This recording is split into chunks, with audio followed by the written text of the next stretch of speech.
Van de morgen betiet wie het dan zoveel. De eerste buien in de buik we konden een droege periode afsluiten voor uw provincie.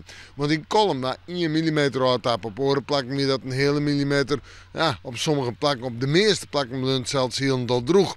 Maar dat regenwetter weer nog maar goed voor het stof. Want echte droogte, nou die blijft nog wel even. En het wordt warm en het wordt flink warm. Joen en vannacht is het koud en flink koud ook. Temperaturen om het bij 0 of -1, de legere temperaturen in het oosten en het zuidoosten.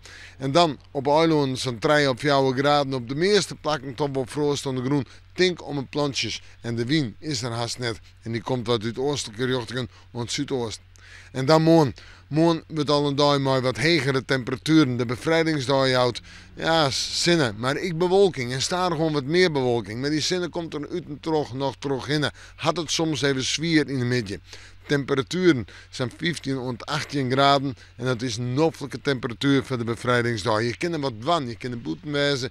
En de wind die zal zwak of matig wezen. Komt uit zuid en zuidoosten. Dan in de joentijd is het nog altijd zo'n 14, 15 graden en dan zetten we terug naar de warmte, de simmerwarmte. Op vrijdag is het al zo'n 22 of 23 graden, op sneeuw zo'n 26 graden, op sneeuw zo'n 24 of 25 graden. Top simmerwaar, simmerse temperaturen, tegen warm. En ik man je zal nog een warme simmerdag wijzen. We moeten morgen maar weer even in het waarschuwen.